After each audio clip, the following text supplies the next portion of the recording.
Bonjour et bienvenue sur ma chaîne, c'est Loubna, je suis ravie de vous retrouver aujourd'hui pour réaliser avec vous ce magnifique gâteau en forme de cœur, ce Heart Cake que j'ai réalisé avec la base d'un Red Velvet Cake. Donc on y va tout de suite pour les ingrédients et la recette. Donc vous trouverez tous les ingrédients en barre d'infos, je vous montrerai tous les descriptifs des ingrédients et tous les détails. Juste un petit détail, dans cette recette il faut du lait fermenté sucré, du lait fermenté pardon, que je n'ai pas trouvé en magasin, donc c'est un peu compliqué d'en trouver à cette période, donc du coup je l'ai réalisé moi-même et je vous mettrai un peu plus loin le détail de la recette pour le réaliser. Par contre il faudra bien le réaliser au moins 30 à 45 minutes avant de commencer votre recette. Donc commencez par là et ensuite vous préparez tout le reste des ingrédients pour le Red Velvet Cake. Donc vous aurez besoin d'œufs, de vanille, de sucre, de colorant alimentaire rouge en gel de préférence, de cacao non sucré, du sucre, du vinaigre, du sel, du bicarbonate, un petit peu d'huile et le lait fermenté. Voilà. Donc comme je vous disais, vous retrouverez tous les ingrédients en barre d'infos, vous aurez tous les détails. Donc une fois que vous avez terminé de préparer tous les ingrédients, je vais venir préparer le plat, le moule dans lequel je vais cuire mon gâteau. Donc là c'était un cœur qui était pour 15 personnes. Donc je l'ai mis dans un moule de 32 cm sur 35. Donc c'est un lèche-frite. Voilà, c'est ce que j'ai trouvé de plus grand pour cuire mon gâteau.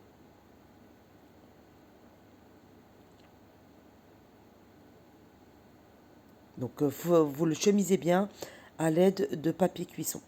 Donc on y va pour la recette. Dans un premier temps, vous allez mettre le beurre mou dans la cuve de votre robot. Et voilà comment je prépare. Donc là, j'ai pris du lait entier pour préparer le lait fermenté, du lait entier auquel j'ai ajouté 3 cuillères à soupe de citron, de jus de citron. J'ai bien remué et j'ai laissé poser moi 30 minutes. Donc vous pouvez laisser poser jusqu'à 45 minutes. Ensuite, donc j'ai mis le beurre dans la cuve de mon robot et j'ai commencé à fouetter et j'ai ajouté le sucre en plusieurs fois. Donc il faut bien fouetter jusqu'à ce que le beurre et le sucre deviennent bien, soient bien mélangés et surtout qu'ils soient bien crémeux. Donc c'est important, vous allez bien laisser fouetter jusqu'à obtenir une texture bien crémeuse. Voilà, donc là j'ai mis la dernière partie de mon sucre et je laisse fouetter tranquillement. Donc l'opération prend environ 5 bonnes minutes. Donc une fois que mon beurre et mon sucre ont bien crémé, je viens ajouter les œufs un par un. Donc j'ajoute le premier œuf, je laisse battre, je laisse bien mélanger, j'ajoute le deuxième, je laisse bien mélanger et j'ajoute le troisième. C'est important de les mettre petit à petit les œufs pour que ce soit bien incorporé, que le mélange soit bien homogène. Excusez-moi, je suis un peu malade, j'ai un peu du mal à trouver mes mots. Voilà, donc là, une fois que vous avez mis les 3 œufs, vous allez laisser fouetter quelques minutes pour bien incorporer.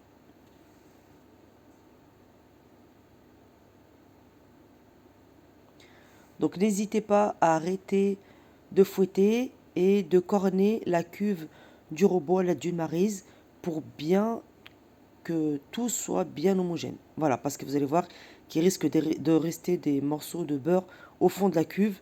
Donc voilà, c'est bien important de bien corner à chaque fois pour que le mélange soit bien homogène. Voilà.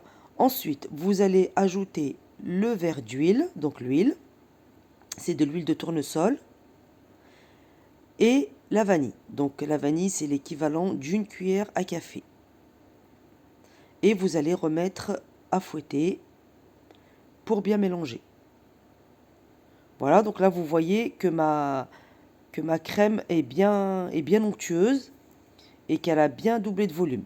Donc ensuite vous allez venir tamiser le cacao non sucré. Donc les petits grumeaux, vous les écrasez bien à l'aide d'une cuillère. Donc c'est important de bien tamiser pour avoir une poudre bien fine. Voilà, ensuite vous remettez et vous refouettez pour bien incorporer le cacao.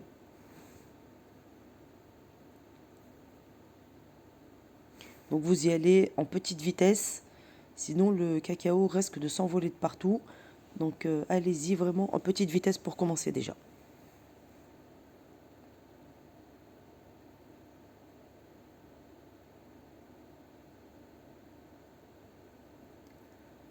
Voilà, une fois que mon cacao est bien incorporé, je vais venir maintenant tamiser le reste de mes poudres. Donc, je mets la farine, le bicarbonate et la pincée de sel.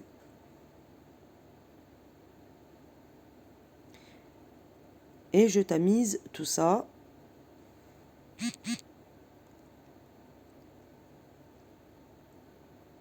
dans un saladier et je vais venir l'incorporer en plusieurs fois à ma pâte.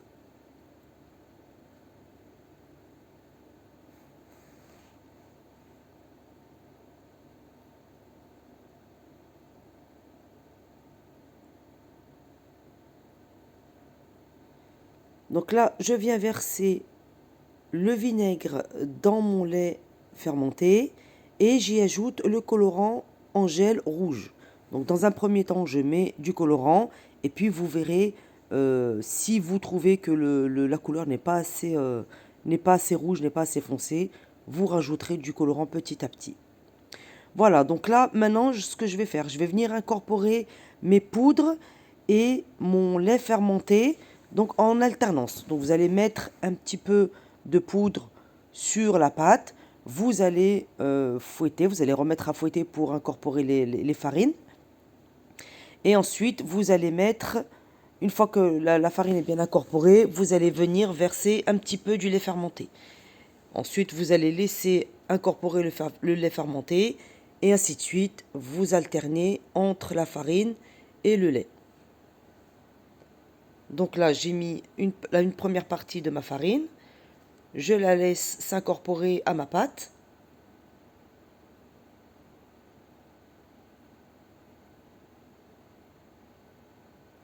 Voilà, donc là, elle est bien incorporée. Et je vais venir ajouter le lait, pareil, en 3 ou 4 fois.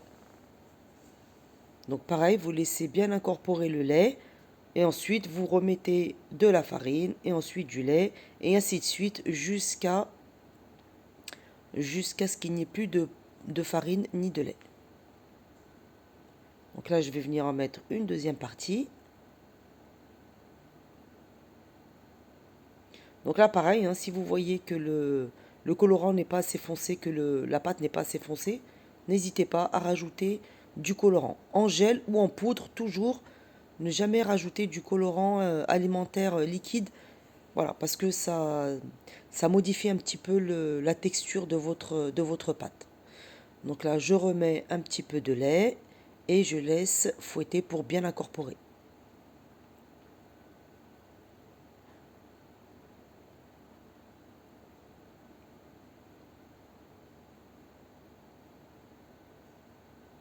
Je remets un petit peu de mes poudres.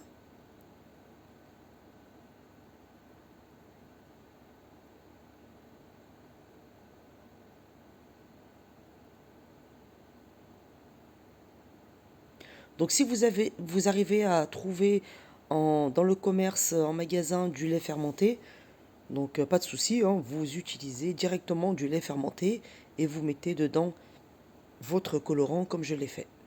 Donc là, j'ai mis du lait de nouveau à mon mélange et je continue de fouetter.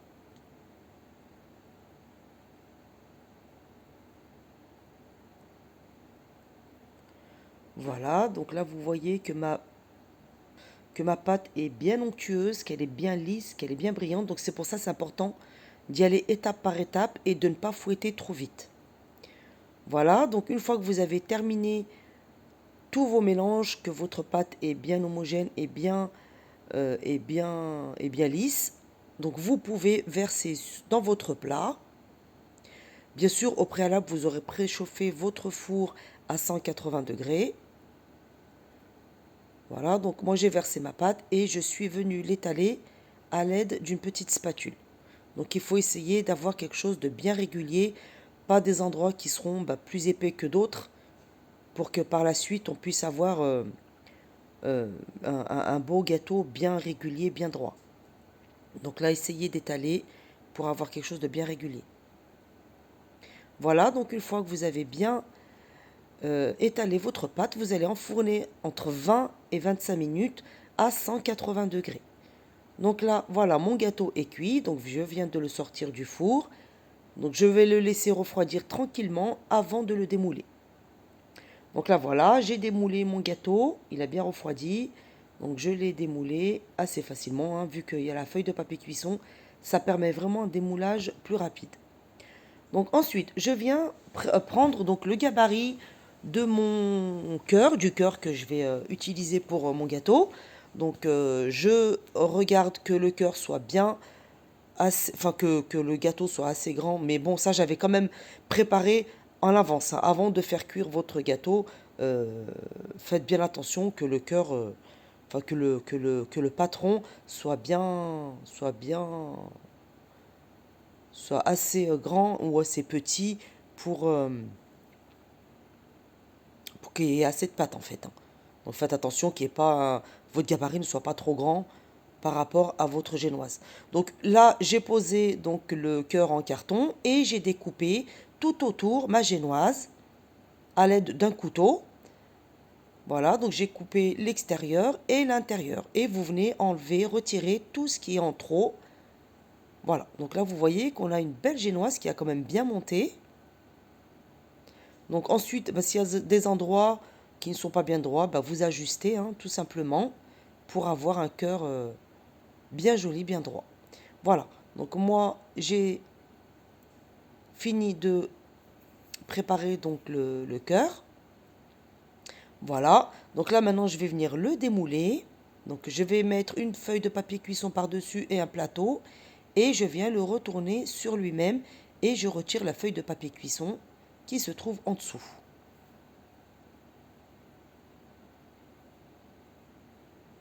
Et voilà, vous voyez qu'on obtient une très belle génoise. La cuisson est impeccable. Donc voilà, donc c'est le côté qu'on va garder pour monter le gâteau. Vous ne le remettez pas sur la face de départ. Vous le laissez bien comme ça. On va le monter sur ce côté-là parce que du coup la face du dessous, comme elle est bien droite, on va la garder au-dessus pour qu'au moment du pochage, on ait vraiment quelque chose d'impeccable. Donc là, ce que je viens faire, je viens découper ma génoise en deux. Donc essayez d'être le plus régulier possible, le plus droit possible et de bien découper au milieu pour avoir les deux génoises de la même hauteur, de la même taille. Donc allez-y doucement. Vous pouvez vous utiliser une lyre. Moi j'ai une lyre, mais elle n'était pas assez grande. Donc du coup, je l'ai fait avec un couteau. Ensuite, délicatement, vous venez déposer la première génoise directement sur le plat de présentation. Parce que moi, j'ai monté mon gâteau directement sur le plat de présentation. Parce qu'une fois que vous l'avez poché, vous ne pouvez plus bouger le gâteau. Donc ne le montez pas sur la feuille de papier cuisson en pensant qu'après vous allez pouvoir le transvaser sur le, sur le plat de présentation. Donc voilà. Aidez-vous, hein, demandez à quelqu'un de vous aider s'il y a besoin. Vous faites glisser le premier cœur sur le carton de présentation. Et maintenant, je vais venir préparer la crème chantilly mascarpone que je vais utiliser pour pocher mon gâteau.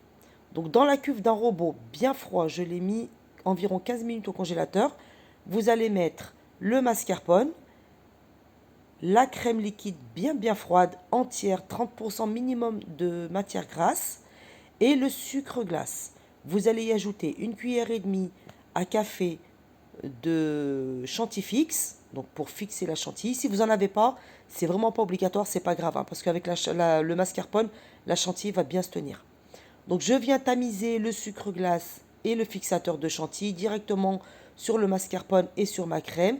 Et je commence à fouetter en petite vitesse pour commencer, pour bien diluer le mascarpone pour qu'il soit bien incorporé à la crème. Sinon, avec la crème liquide, ça risque de gicler de partout. Donc allez-y tout doucement et vous augmenterez la vitesse de votre batteur petit à petit, jusqu'à obtenir une crème bien ferme. Voilà, donc là vous voyez que j'y vais en petite vitesse pour commencer. Et une fois que la crème commencera à s'épaissir, j'augmenterai petit à petit la vitesse.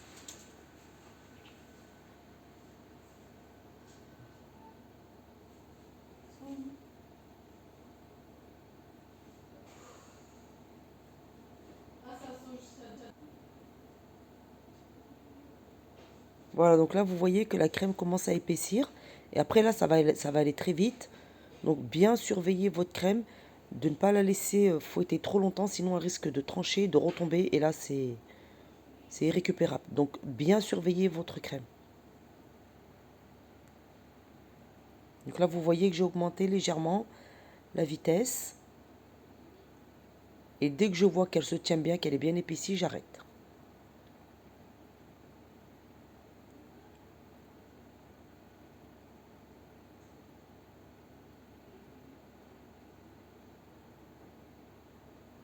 Donc moi, j'aime bien bouger un petit peu la cuve de mon robot, la soulever un petit peu pour que le mélange soit bien, enfin que le fouet passe bien de partout, qu'il récupère bien toute la crème.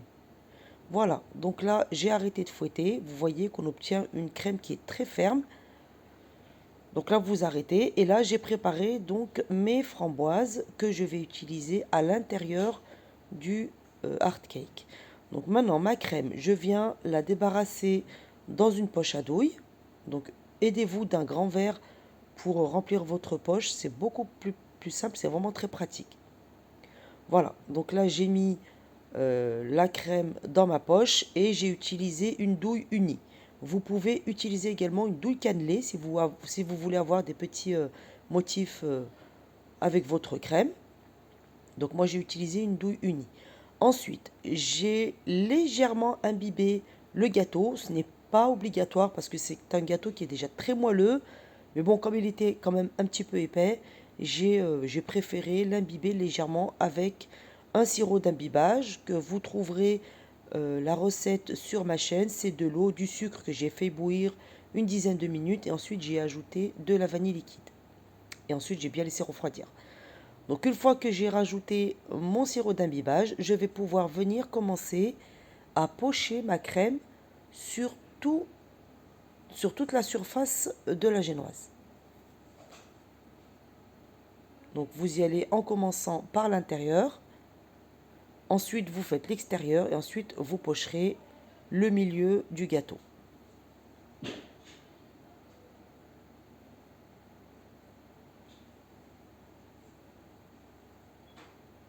Donc là, vous voyez que quand on poche, que la crème, elle est vraiment bien ferme, qu'elle se tient bien. Et c'est très important pour avoir un gâteau qui se tient bien et qui puisse surtout supporter le gâteau qu'on va poser par-dessus ainsi que les décorations. Il ne faut pas que votre crème s'écrase au moment où vous allez déposer le deuxième étage et les décorations. Voilà. Donc là, j'ai terminé de pocher la crème. J'en ai bien mis deux partout. J'ai recouvert tout le gâteau. Et là, maintenant, je prends des framboises fraîches que je coupe en deux et que je vais venir déposer un petit peu de partout. Donc moi, je les ai coupées en deux. Vous pouvez très bien les mettre entières. Mais bon, moi, je préfère les couper pour qu'il n'y ait pas trop de hauteur non plus sur le gâteau. Donc vous allez recouvrir comme ça toute la surface du gâteau. Moi, j'ai mis des framboises, hein, mais vous pouvez très bien utiliser autre chose, hein. Vous pouvez mettre des fraises, vous pouvez mettre du chocolat. Enfin, vraiment, mettez ce que vous voulez. Voilà, donc là, j'ai bien recouvert avec les morceaux de fraises. Et je suis venue déposer la deuxième couche de mon Red Velvet Cake. Donc, allez-y délicatement parce que c'est quand même assez fragile, hein, c'est pas épais. Et puis, ça bouge quand même pas mal. Donc, moi, j'ai utilisé deux grandes spatules. Donc vous prenez deux grandes spatules si vous avez et vous demandez à quelqu'un de vous aider. Voilà, moi j'ai demandé à ma fille de m'aider pour le déposer délicatement. S'il se fissure, c'est pas grave, hein. Ça arrive très très souvent que dans les number cakes ou les letter cakes ou les hard cakes, la génoise ou la pâte sablée se fissure, c'est pas grave, hein. Essayez de bien remettre et ensuite quand vous allez pocher par-dessus, on n'y verra plus. Donc là voilà, j'ai remis la crème chantilly, je l'ai pochée sur tout le dessus et là je vous montre tout ce que j'ai préparé pour la déco de mon gâteau. Donc j'ai mis des macarons, j'ai mis des groseilles, j'ai mis des roses, des petites roses, des framboises et j'ai fait des petits cœurs en chocolat. Donc je vous montre le moule que j'ai utilisé pour préparer les petits cœurs en chocolat, c'est celui-ci. Voilà, donc j'ai juste fait fondre du chocolat blanc au bain-marie, j'ai versé sur le moule, j'ai mis au congélateur une petite demi-heure, ensuite j'ai démoulé et voilà, on obtient des très jolis cœurs, c'est très beau pour les décorations des gâteaux.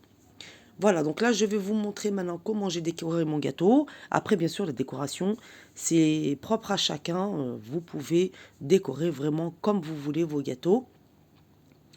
Donc là, moi, j'ai essayé de rester un petit peu sur le thème parce que mon client voulait vraiment rester sur le rouge. Voilà, c'était pour une demande en mariage.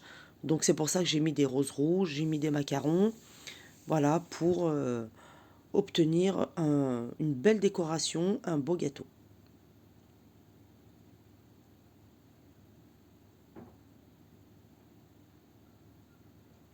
Donc les roses, bien sûr, je les ai mises dans un saladier avec de l'eau bien froide. Je les ai laissées tremper une petite minute. Je les ai bien rincées. Ensuite, je les ai posées sur du papier absorbant. Je les ai bien séchées. Et ensuite, je les ai posées sur mon gâteau. Je ne les ai pas posées comme ça directement de chez le fleuriste. Donc bien laver les roses, hein, ça craint absolument rien du tout. Donc bien les laver, bien les sécher. Et ensuite, vous pouvez les poser sur vos gâteaux. Donc après, je mets quelques macarons.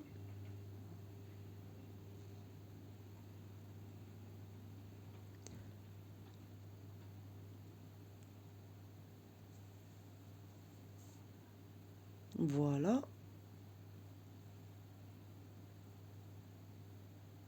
Donc si à certains endroits, vous voyez que la génoise, elle n'est pas droite, qu'elle descend légèrement, ce que vous pouvez faire, vous prenez une framboise et vous la mettez en dessous pour faire remonter légèrement le Red Velvet Cake et garder un gâteau bien droit.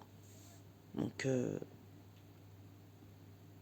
c'est très facile à récupérer si jamais, c'est facile à rattraper. Voilà, donc ensuite je mets quelques groseilles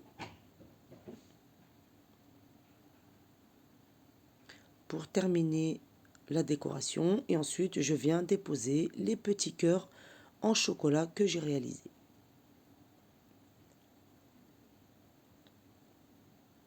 Voilà. Donc j'ai eu un retour du client qui m'a dit que le gâteau était très moelleux, qu'il était très léger, vraiment, il a vraiment aimé. Donc voilà, le Red Velvet Cake, c'est vraiment un gâteau qui est très moelleux. Donc du fait qu'il y ait beaucoup de matière grasse à l'intérieur, il y a le lait fermenté, il y a de l'huile, il y a du beurre. Donc voilà, ça reste quand même un gâteau assez riche, mais qui est très moelleux.